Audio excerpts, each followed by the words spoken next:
días a todos. Soy Juan Carlos Gainzarain de la sección de infecciosas del hospital y hoy queríamos agradeceros primero vuestra asistencia y agradecer a la comisión de docencia que nos haya invitado a dar esta presentación. Sube el cuadro con tu imagen un poco.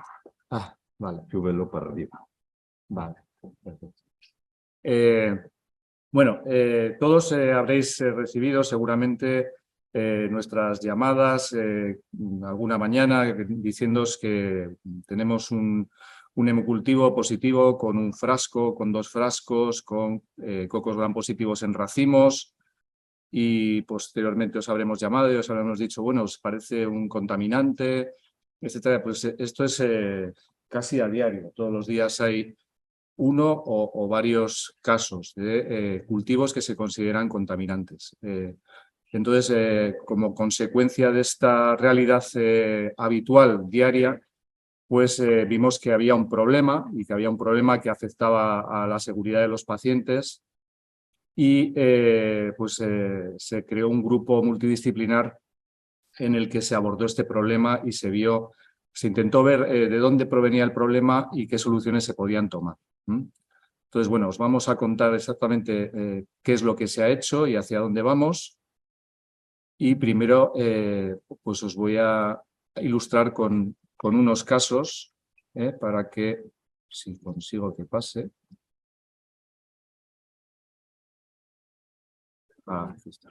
Bueno, el primer caso sería un paciente de 61 años con una cardiopatía isquémica que tenía una angioplastia percutánea y una cirrosis hepática, con varios ingresos previos por hemorragia digestiva, por ascitis, encefalopatía, y ahora ingresaba por una hemorragia digestiva alta. Ante una elevación de reactantes, el paciente no tenía fiebre, se extraen unos hemocultivos el día 12 de septiembre y se canaliza una línea media. Y 2 días después pues nos avisan de que los hemocultivos crecen cocos gram positivos en racimos en 2 frascos de diferente extracción.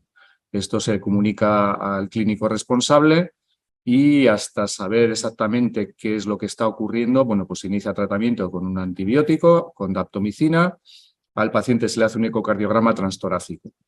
A las pocas horas, porque esto se identifica, microbiología lo identifica muy rápido, pues nos dicen que se trata de un estafilococo epidermidis y, dado el contexto clínico del paciente, sin fiebre, etcétera, y su evolución, pues se considera que se trata de un contaminante. ¿Qué consecuencias ha tenido para el paciente? Pues que ha recibido 6 días de un antibiótico que no necesitaba y se ha realizado una prueba complementaria con un ecocardiograma que tampoco necesitaba. El segundo caso sería otro paciente de 78 años con un bloqueo auriculoventricular, con una conducción 2-1 y con una bradicardia asintomática y con antecedentes de cardiopatía isquémica. Y el motivo por el que ingresa es un dolor torácico con una bradicardia, se le implanta un marcapasos y después de eso, a las pocas horas, hace un pico febril con tiritona. Se extraen hemocultivos, tiene un mal acceso venoso, por lo tanto solo se puede hacer una extracción, una pareja de hemocultivos.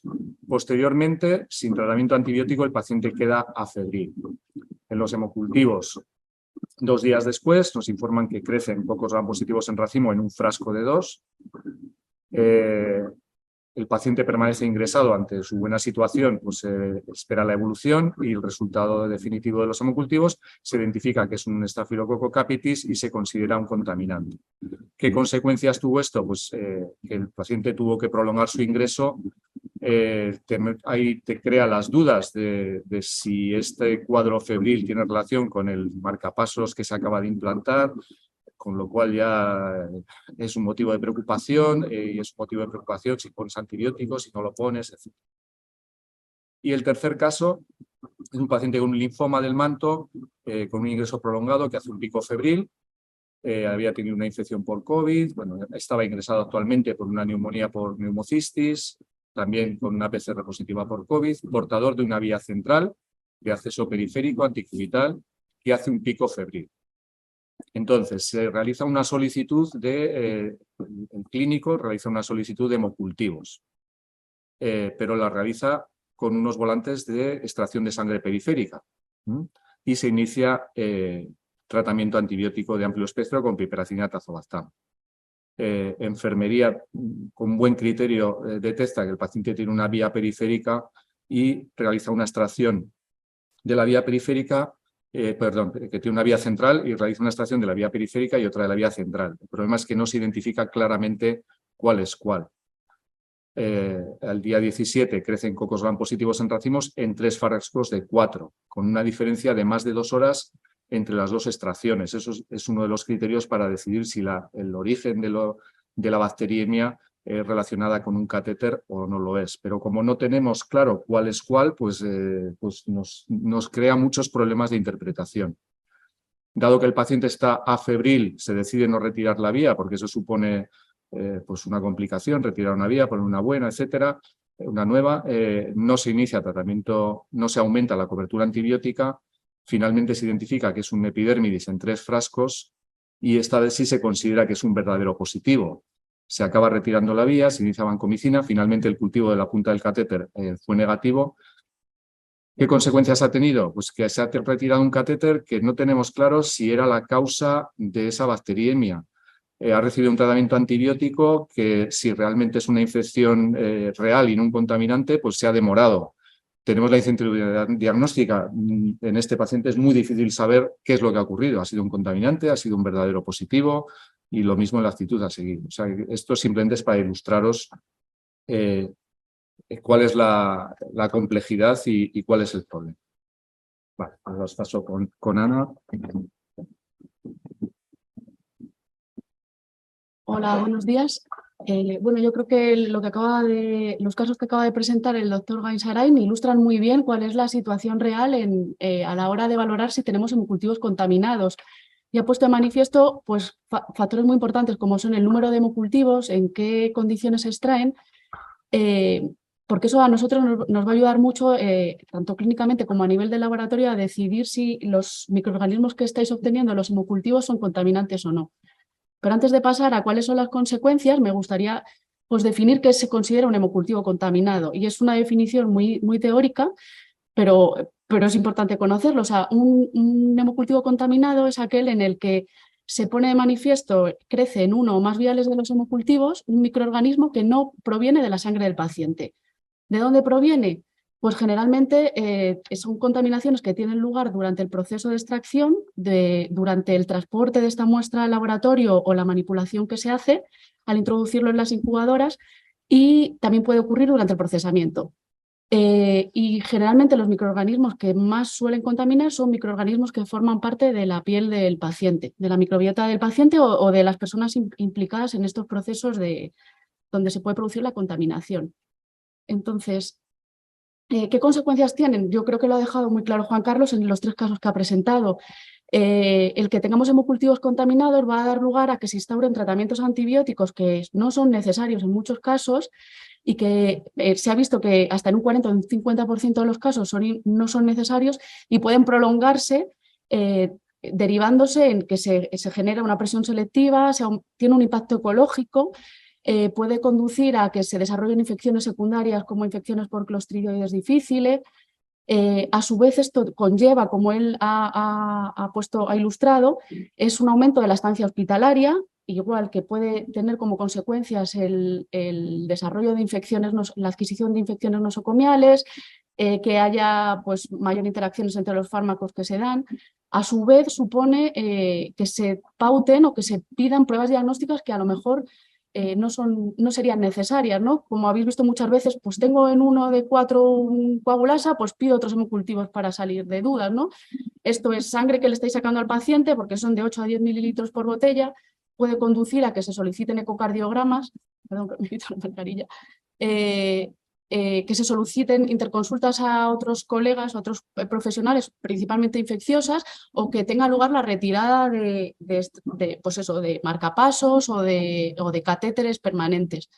Todo esto conlleva un impacto económico, ¿no? Un aumento del gasto hospitalario y también lo que se conoce como sesgo de anclaje, que es un término que se utiliza en psicología para definir un sesgo cognitivo que viene a decir como que todos tendemos a confiar más en la primera información que se recibe, y esto da lugar a que si posteriormente recibimos otra serie de información, pues no la damos como tan válida. y esto da lugar a que haya mucha dificultad en cambiar tratamientos a posteriori o en buscar la verdadera causa de qué le ocurre al paciente. Entonces, en estos datos, bueno, ¿qué ocurre? ¿Qué es lo que se ha observado aquí en el HUA? Estos son datos de la tesis de la doctora Maya Aguirre, que realizó su tesis doctoral, la defendió este año, y en una de las partes de esta tesis se estudiaron el número de episodios de bacteriemia que tenían lugar en el hospital en los años 2019 y 2020. Y vieron que durante el año 2019 casi un 37% de todos los episodios de bacteriemia se consideraron contaminantes y este porcentaje aumentó un 40% en el año de la pandemia. Aunque la diferencia no era estadísticamente significativa, sí que se ve que tenemos 1 de cada 3 de las bacteriemias se pueden considerar contaminantes. Y en casi un 90% de los casos el microorganismo implicado eran especies de Staphylococcus coagulasa negativos, que esto nos va a indicar, pues nos va a dar bastantes pistas. Luego también ella lo que observó es, dividió en los dos hospitales y se vio que durante el año 2020 aumentaron los números de episodios de contaminación un 5% en Txagorritxu, mientras que disminuyeron no estadísticamente significativa en el Hospital de Santiago, pues debido probablemente a que se ingresaran más pacientes en Txagorritxu o que tuvieran, pues todos sabéis que hubo bastantes más complicaciones a la hora de hacer la toma de hemocultivos. Y en la gráfica inferior derecha lo que podéis ver es un poco cómo se distribuyeron los casos a lo largo de los meses de los 2 años y llama la atención pues que hubo el aumento significativo de los casos de contaminación durante el mes de marzo, pues coincidiendo con el inicio de la pandemia de coronavirus. A ver qué pistas podemos tener en cuenta o qué debemos tener en cuenta a la hora de valorar si los hemocultivos, o sea, la información que os estamos dando, si podría tratarse de un hemocultivo contaminado. Pues hay que tener en cuenta aspectos microbiológicos y clínicos. Dentro de los aspectos microbiológicos, los más importantes son el tipo de microorganismo que se encuentre. Y no igual de importante o más es el número de viales de hemocultivos, como ha comentado Juan Carlos, en las que se aíslen estos microorganismos. Y a su vez es muy importante pues eso, el contexto clínico en el que se han tomado los hemocultivos, si el paciente tiene elevación de reactantes de fase aguda, si tiene dispositivos implantables, en qué condiciones ha hecho la extracción, o si tiene mal acceso venoso, si solo se ha podido realizar una extracción precisamente por eso. Y por último también valorar pues, el perfil de sensibilidad que tienen los microorganismos que os encontráis en los hemocultivos, que generalmente vienen un poco guiados en el laboratorio porque solemos indicar si se trata del mismo perfil de sensibilidad. En base a los resultados de esta tesis y de otros que hay publicados en la literatura, pues tenemos a nivel de microorganismos cómo podemos ayudar desde el laboratorio. Pues hay microorganismos que con bastante frecuencia los vamos a poder considerar como contaminantes, que son la mayoría forman parte de, como comenté antes, de la microbiota de la piel. El 90% de ellos son Staphylococcus coagulasa negativos, pero también puede ocurrir que encontremos Bacillus, Corynebacterias, Cutibacterium o Micrococcus. En el lado contrario están los que rara vez o casi nunca son contaminantes, como son los Staphylococcus aureus, las enterobacterias, pseudomonas, pues, las cándidas, toda la lista que podéis ver a la izquierda. Y luego existe una categoría como intermedia en la que la significación clínica de este hallazgo va a variar mucho de las condiciones clínicas en las que se tomen los hemocultivos, en las que se encuentra el paciente, si tiene mucha manipulación de catéteres, por ejemplo, y esto es lo que ocurre muy frecuentemente con los enterococos, con las bacterias del género Clostridium o los streptococos del grupo Viridans. Y por último, a modo de resumen y como una idea para llevaros un consejo cuando os encontréis estos microorganismos, aunque ya mucho os va a venir filtrado por el grupo PROA y por los compañeros de infecciosas, pues que tengáis en cuenta, como hemos dicho antes, qué microorganismo se trata. Hay algunos que cuando lo encontréis, si encontráis un coli, muy mal se tiene que dar para que sea un contaminante, ¿no? Nos va a salir como la bandera roja cuando nos encontremos con un epidermis, por ejemplo, o un hominis. En este caso tendremos que valorar el número de hemocultivos en el que ha crecido este microorganismo en concreto. Aquí hemos puesto 2 ejemplos. Uno, si nos crecen en varias botellas de hemocultivos de distintas extracciones que se han separado en el tiempo, se han hecho correctamente, el mismo microorganismo, aunque sea de un estafilococo coagulasa negativo, la probabilidad de contaminación es inferior al 1 por 1000. ¿Vale? Luego, por otro lado, tenemos otros criterios que son de tiempo. ¿Cuánto tarda en pitar el hemocultivo? Se pueden sacar hemocultivos diferenciales extrayendo sangre de una vía periférica y de una vía central cuando se sospeche bacteriemia asociada a un catéter. Y se ha visto que si el tiempo de positividad de la vía periférica es superior a 2 horas, o sea, es decir, si pita antes la vía central, quiere decir que hay mayor carga bacteriana en la vía central y que puede ser la causa de bacteriemia. ¿Vale? Luego también en la tesis de Amaya se estudiaron todos los tiempos de positividad, que es el tiempo que tarda el hemocultivo en ser positivo desde que se incuban en las máquinas hasta que nos dan un valor positivo.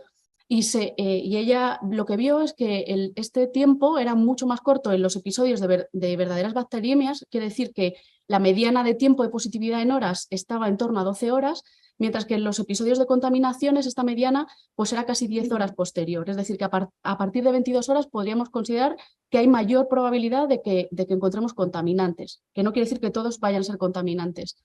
Y por último, ella observó en su tesis que transcurridas 48 horas la probabilidad de bacteriemia verdadera disminuía casi un 40%.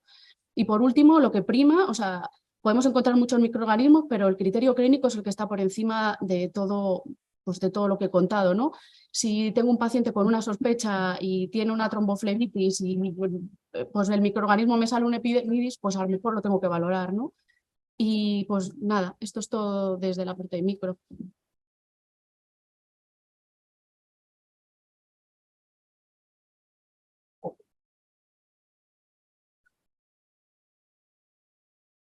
Hola. Bueno, buenos días. Bueno, yo soy Javier Otero, yo soy enfermero de urgencias de Txagorritxu, ¿no? Y bueno, pues represento hoy al colectivo de las enfermeras, ¿no? Que somos quienes ejecutamos la técnica, ¿no? Vale, como habéis visto, no es un tema menor esto de la contaminación en hemocultivos, porque no le sale gratis al paciente, o sea, tiene consecuencias, como lo han explicado muy bien, pero eso yo creo que era suficientemente claro, ¿no? ¿Vale? Tiene consecuencias sobre la estancia hospitalaria, sobre la morbilidad y tiene consecuencias sobre el gasto sanitario también, ¿no? ¿Vale? Entonces, bueno, para ver un poquito mejor la magnitud del problema, bueno, pues aquí tengo unos datos que son la ingente cantidad de hemocultivos que sacamos, ¿no? Que extraemos, ¿no? Ahí viene todo el UA, ¿no? Todas las 2 sedes, ¿no? Y 2 servicios críticos, ¿no? Que es UCI y urgencias, ¿no? Vale. Es que sacamos en Txagorritxu, por ejemplo, pues un promedio de 400 parejas de hemocultivos mensuales, ¿no? Con lo cual, pues claro, si salen contaminados casi un 40%, pues son muchos, son casi 160, más de 160, entonces esto es un problema de alta magnitud, ¿no? ¿Vale? Habrá que valorar también si todos están bien indicados, ¿no? Pero bueno, eso es otro debate. Vamos a entrar ahora a lo que sí sabemos, ¿no? Lo que está cuantificado, que es la cantidad de hemocultivos que sí salen contaminados, ¿no? Hemos percibido que hay una alta incidencia, ¿no? ¿Vale? Eso ha quedado evidenciado. Eso tiene impacto, ¿no? Tiene impacto sobre la selección de la antibioterapia indicada, ¿no? Por tanto, se puede dar lugar a decisiones equivocadas que tienen impacto en la seguridad del paciente, ¿no? Vale, entonces, bueno, hay necesidad de dar una respuesta, ¿no? A este problema, porque sí es un problema, ¿no? Vale, entonces, para dar respuesta a ese problema, ¿qué es lo que hemos hecho? Bueno, pues establecer un grupo multidisciplinar, ¿no? Aquí estamos, parte de ese grupo, ¿no? ¿Vale? Estamos los 3 colectivos que tienen que estar en ese grupo, que son pues, los de medicina, ¿no? Microbiología y enfermería. Vale. Entonces, bueno, se decidió seguir una estrategia, ¿no? Y esa estrategia ha sido, pues, bueno, primero observar el procedimiento, ¿no? Cómo se está haciendo. Vamos a ver en la práctica, vamos a ver in situ cómo se están haciendo esos hemocultivos, a ver por qué salen tantos contaminados, ¿no? Vale. Lo que hicimos para hacer esa observación, pues, fue elaborar un checklist, ¿no? Un checklist es algo, pues, una manera muy objetiva de observar un procedimiento, ¿no? Pues, está presente esto, no está presente esto, vamos a clicar, ¿no? A ver si se hace todo bien, ¿no? ¿Vale? se eligieron cuáles son los servicios de alta incidencia. Bueno, pues habéis visto en la diapositiva anterior que bueno, pues UCI y urgencias pues somos los que más hemocultivos generamos, ¿vale? Entonces, pues, bueno, pues ahí es donde se decidió realizar la observación. Esto lo hicimos el año pasado, ahora cumple un año. Fue en noviembre cuando hicimos esa observación.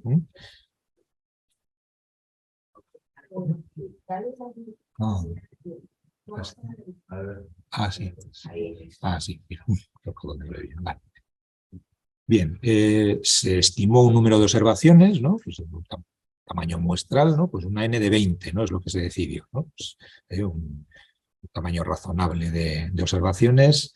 Y entonces, bueno, pues una vez hecha esa observación, pues vamos a ver cuáles son esos puntos de mejora, ¿no? Y en eso es en lo que estamos hoy, ¿no? Hoy ya hemos analizado esos datos y vamos a ver qué es lo que se puede mejorar, qué es lo que se ha hecho mal y se debería hacer mejor, ¿no? ¿Vale? Y el plan, pues es eso, es diseñar una formación incidiendo en los puntos de mejora, que en eso estamos hoy, ¿no? Y eso es lo que se quiere hacer para el futuro, ¿no? Pues hacer algún plan formativo. Se ha visto que eso tiene efecto, ¿no? Aquí, por ejemplo, en Santiago, ¿no? Hace años se hizo unos pocos años se hizo un plan de formación, ¿no? Y se vio que mejoraba luego la incidencia de hemocultivos contaminados, ¿no? Se redujo significativamente.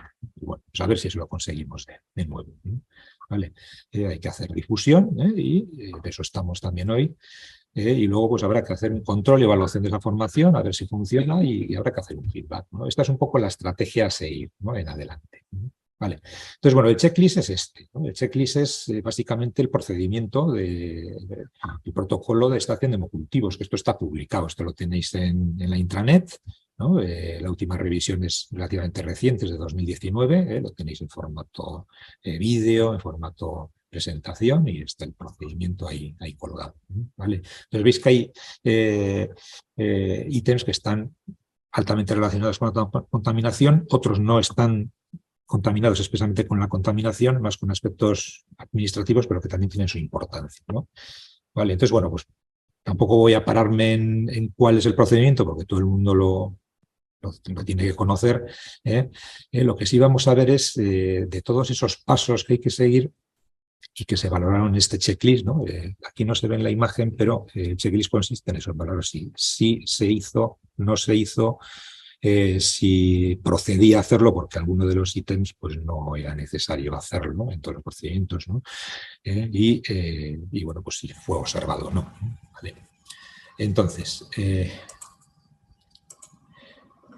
número total de observaciones al final, bueno, se hicieron 53, se hicieron unas pocas menos de las deseadas, ¿no? No se llegó a 20, ¿no? Pero bueno, es un número razonable, ¿no? De 53 observaciones, de las cuales hemos obtenido estos resultados, ¿no?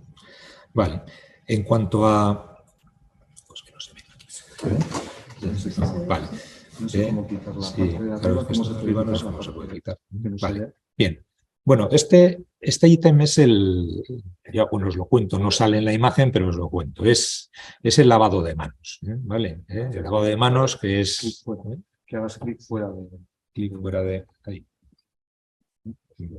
Bueno, No sale. Vale, bien. Bueno, sí. Vale, sin más. Bueno, os lo cuento, Vale, este es el lavado de manos, ¿no? El lavado de manos, pues obviamente es fundamental en cualquier procedimiento, pero sobre todo en un procedimiento estéril, ¿no? Aséptico, como es la extracción de hemocultivos, pues es fundamental. Vemos que es manifiestamente mejorable. Solamente, bueno, en menos de la mitad de los casos se observó que se hacía, ¿no? ¿Vale? Entonces, pues bueno, pues esto evidentemente hay que mejorarlo, ¿vale? Es una recomendación fuerte, o sea, tiene una alta evidencia, o sea, esto está acreditado, con lo cual no admite discusión, ¿vale? Debería hacerse según los 5 momentos de la OMS, ¿no? Que en este caso sería pues, antes de acercarse al paciente, ¿no? Y antes de tener contacto con el paciente y luego después, ¿no? ¿Vale? Entonces, bueno, pues este es mejorable. Esto hay que dar una vuelta y hay que mejorarlo, ¿vale? Repito, la recomendación es fuerte, es algo que hay que hacer sí o sí, ¿vale? Recordando un poquito los 6 pasos de la higiene con solución hidroalcohólica. Bueno, pues palma contra palma, dorso contra palma, mano contra dorso, rotación del pulgar, ¿no? ¿Y esto cuánto tiene que durar? Bueno, esto tiene que durar al menos 20-30 segundos. Pues 3 cumpleaños feliz, ¿vale? Así para recordar. Vale. Recordad que el uso de guantes no reemplaza nunca la higiene de manos, ¿vale? Siempre tiene que realizarse la higiene de manos una vez retirados los guantes. Y luego otra costumbre, ¿no? Que se ha extendido ahora con la pandemia es lo de echar gel hidroalcohólico a los guantes. Eso no se debe hacer, ¿vale? La solución hidroalcohólica pues tiene grandes ventajas desde el punto de vista pues logístico, ¿no? No necesitamos un lavabo, no necesitamos infraestructura, ¿no? ¿Vale? Y bueno, se ha evidenciado que funciona, ¿no? Elimina la mayoría de los gérmenes, incluidos los virus, ¿no? Hace falta poco tiempo para hacer una higiene de manos con gel hidroalcohólico, pues ya veis, 20-30 segundos, ¿vale? La disponibilidad pues de productos pues es altísima, ¿no? Sobre todo con la pandemia pues hemos tenido toneladas y toneladas de gel hidroalcohólico. La tolerancia en general es buena, ¿no? Sí que ha habido casos de gente que no la tolera bien, ¿no? Y bueno, pues con las diversas marcas y modelos que hemos tenido, pues siempre ha salido alguno que no era de buena calidad, pero bueno, si la calidad es razonablemente aceptable, la tolerancia es buena, ¿vale? Y bueno, la OMS y el CDC, pues afirman, ¿no?, que la forma más eficaz de asegurar una higiene de manos óptima es realizar la fricción con preparado de base hidroalcohólica. Esto no quita que si las manos están ostensiblemente sucias, previamente hay que hacer un lavado con agua y jabón, ¿vale? Bien, vale, este otro ítem, ¿no?, ¿vale?, que es el ítem es, que no se ve, es... Ay, perdón. Es marcar los botes, los frascos, marcar 2 rayitas por encima del nivel del líquido reactivo. Es decir, la extracción tiene que ser por lo menos de 8 mililitros. El propio frasco, si os fijáis en los frascos, viene la cantidad que hay que extraer de sangre, ¿vale? Entonces, claro, está un poco el viejo mito de que va con una gotita vale. No, una gotita no vale. Tiene que ser 10 mililitros, de 8 a 10 mililitros en el paciente adulto, ¿vale? Y esto, pues bueno, pues la mejor manera de garantizar que se van a sacar esa cantidad de 10 mililitros, pues es haciendo la marquita en el frasco, y eso vemos que tampoco hay una alta adherencia, solamente un 55%, poco más de la mitad lo hace. Entonces esto pues conviene hacerlo y tiene una recomendación, es una recomendación fuerte, o sea, hay alta evidencia, ¿vale?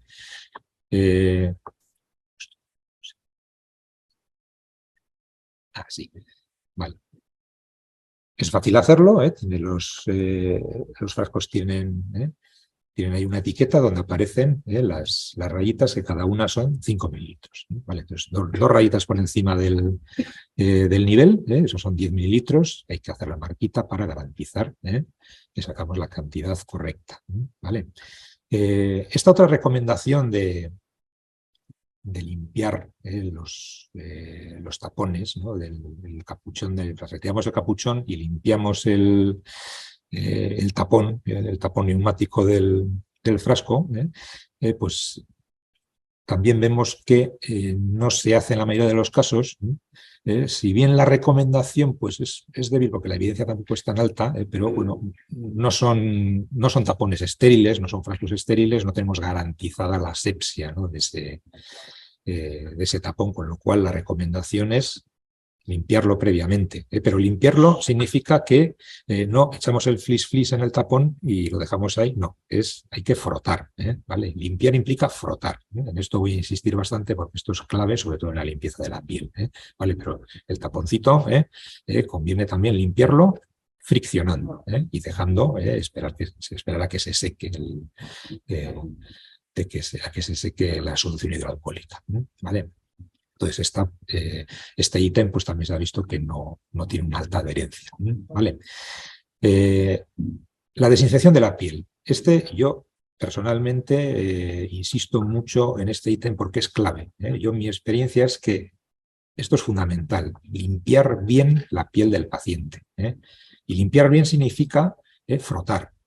Frotar hasta sacarle brillo, o sea, hay que frotar. No es dar unos toquecitos con un algodón empapado en gel hidroalcohólico, no es pulverizar el gel hidroalcohólico en la piel y esperar a que se seque, no, es el procedimiento correcto, ¿no? Estricto sería empapar la gasa estéril y friccionar bien, ¿vale? O sea, aquí da igual que se haga, pues eso, en círculos concéntricos en dirección centrífuga, no, o sea, limpiando pues así, de arriba abajo, pero limpiando con fuerza. Y si la piel está ostensiblemente sucia, habría que lavar con agua y jabón previamente y luego utilizar el gel hidroalcohólico. Entonces, bueno, aquí vemos que también, pues en las observaciones no se ha visto que bueno, pues es manifiestamente mejorable también. Y aquí la evidencia es altísima y la recomendación es fuerte. ¿Vale? Cuando extraemos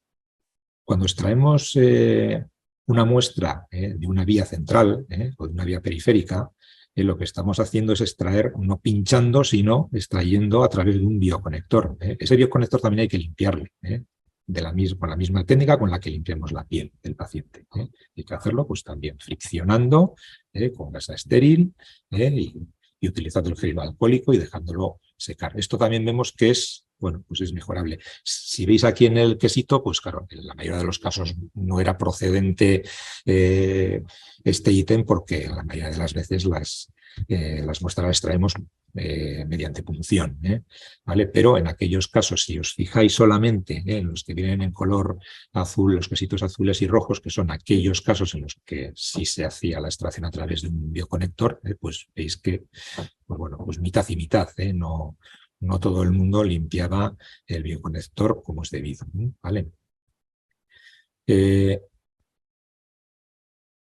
uso de un campo estéril, bueno, pues hay que, están las recomendaciones, ¿no? Es una recomendación fuerte, hay que hacerlo. Y utilizar un campo estéril es utilizar un campo estéril. Tenemos muchos campos estériles disponibles, de distinto tipo, antes eran de tela, ahora son desechables, pero eso es un campo estéril. Un campo estéril no es el envoltorio de los guantes, el envoltorio de las gasas, bueno, pues hay que utilizar campo estéril. Aquí sí que en las observaciones hubo grandes diferencias entre unos servicios y otros, porque claro, la UCI, por ejemplo, pues sí que cumple un poco más esta recomendación.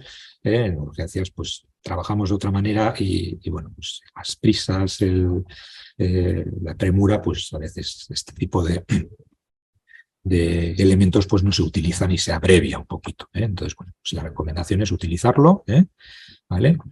Utilizarlo bien, ¿vale? Utilizarlo bien significa que cuando utilizamos un campo estéril hay que poner el campo estéril, ponerlo sobre el brazo del paciente y depositar las cosas en el campo estéril, ¿vale? No es poner un campo estéril y luego pues no depositar ahí los elementos que vamos a necesitar para la técnica, ¿vale? Entonces aquí también pues la adherencia no ha sido del todo buena, ¿vale?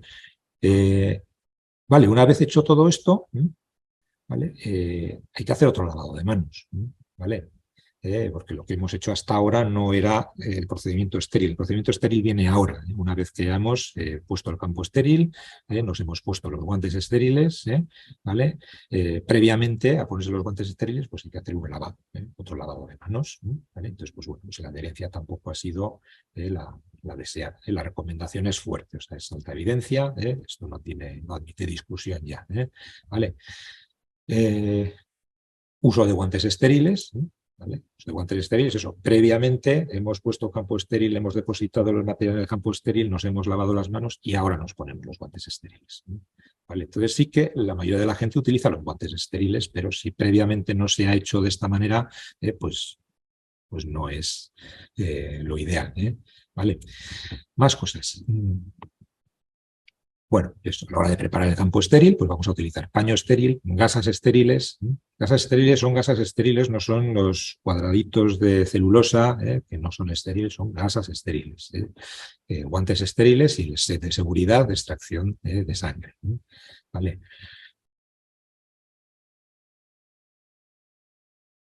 Bien.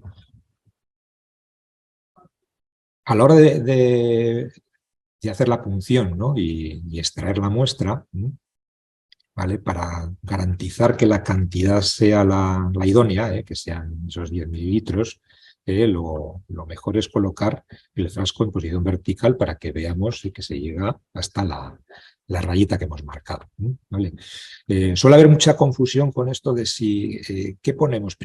Sacamos primero los aerobios, luego los anaerobios. Vale, este ítem no se ha demostrado que sea relevante. Bueno, yo casi prefería que esto lo contestara la microbiología, ¿no? Pero bueno, en principio, según la técnica, desde el punto de vista de la técnica, haciéndolo como lo hacemos actualmente con un set de vacío, pues primero sería el aerobio y luego el anaerobio. Si utilizamos la técnica antigua, ¿no? De sacar con una jeringa y luego con esa jeringa pinchar en el bote, pues tendría que ser al revés, primero el anaerobio, ¿vale? Pero bueno, es una cuestión técnica que tampoco tiene mayor relevancia, ¿vale? Luego sí tiene relevancia lo de invertir, o sea, agitar el vial, igual que hacemos con la extracción de sangre periférica de una analítica normal, los 3 tubos que tenemos que mover, pues el vial del hemocultivo hay que hacerlo igualmente y es importante, ¿vale? Aquí sí que hemos visto que, bueno, pues no se gira, no se mueve el vial como debería hacerse, ¿no? Si en la mayoría de los casos no se hace, hay que hacerlo, ¿vale? Porque sí es importante, sí tiene evidencia, es una recomendación fuerte, ¿vale? Más cosas. Bueno, esto ya son aspectos que no tienen tanto que ver con la contaminación, sino con temas más administrativos, ¿no? Y temas de identificación. Nos ruegan desde el laboratorio de microbiología que pongamos la pegatina identificativa del paciente. Aparte del código, que eso hay que ponerlo sí o sí, pues la pegatina identificativa, aunque sea redundante, sí es importante para evitar pues, luego errores, cuando se pierden muestras, ¿vale? Esa es la mejor manera de identificar, ¿vale? Cuando la muestra se extrae de una... A ver, este ítem que no lo veo, ¿no?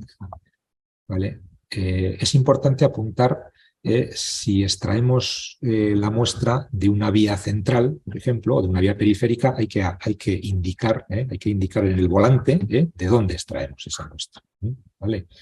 Entonces, bueno, aquí pone no procedía pues porque la mayoría de las muestras las hacemos de punción directa, ¿no? ¿Vale? Pero cuando extraemos de un catéter, eso hay que indicarlo, porque si no, desde microbiología no saben de dónde procede esa muestra, ¿vale? Hay que registrar la hora en la que se extrae, a la hora en la que se extrae el hemocultivo. En urgencias igual tenemos la costumbre de no hacerlo porque normalmente se extrae la muestra en el momento que se pide.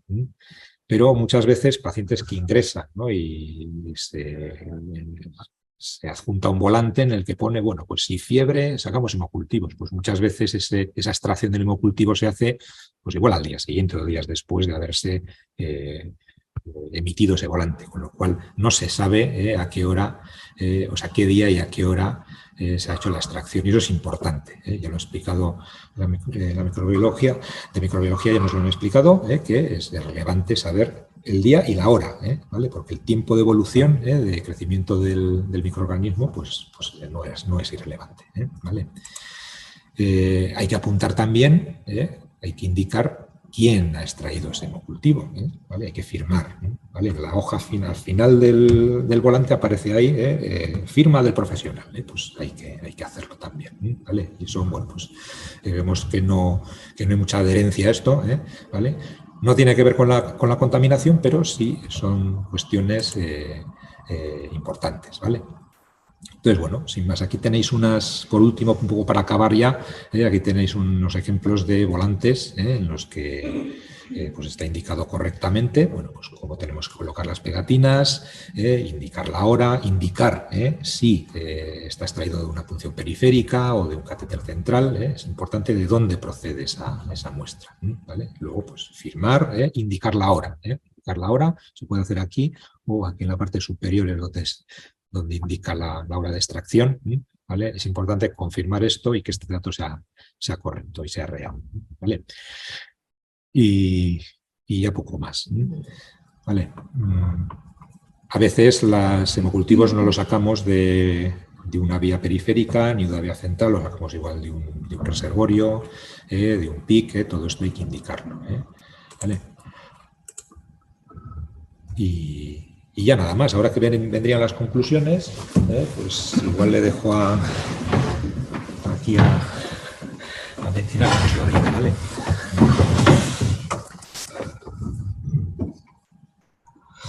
Bien, bueno, pues como creo que hemos intentado reflejar, bueno, pues los hemocultivos son muy importantes para el diagnóstico de las infecciones bacterianas. Entonces, son imprescindibles y es imprescindible hacer una adecuada interpretación. Y para que esa interpretación de los resultados la podamos hacer bien, es fundamental, primero, que se indiquen bien, que se extraigan cuando están indicados, que se soliciten bien los facultativos. Tenemos que indicar si es de vía periférica, si es de vía central, cuántos queremos, etcétera. Que la técnica de extracción sea correcta, que la identificación posterior sea correcta, que de los viales, para que se sepa cuál es central, cuál es periférico, de dónde se ha extraído, a qué hora, de qué paciente, y que eso es fundamental porque eso enturbia luego la interpretación si no se hace bien. Que lleguen rápidamente a microbiología y que luego, juntando todo, la clínica del paciente, la situación, etcétera, todo eso junto nos va a conducir a la interpretación de ese resultado de forma correcta. Es fundamental conocer que la contaminación de los hemocultivos es evitable. El porcentaje en el que nos movemos es como 20 veces superior a lo que está publicado. Es decir, es un problema muy serio y lo peor de todo es que es un problema evitable y además tiene consecuencias para el paciente de seguridad, aumenta los costes, genera incertidumbre en la atención de los pacientes y sobre todo que es responsabilidad de todos los que participamos en el proceso del paciente el mejorar. Y yo creo que en eso estamos y creo que vamos por buen camino. Y nada, agradeceros la asistencia.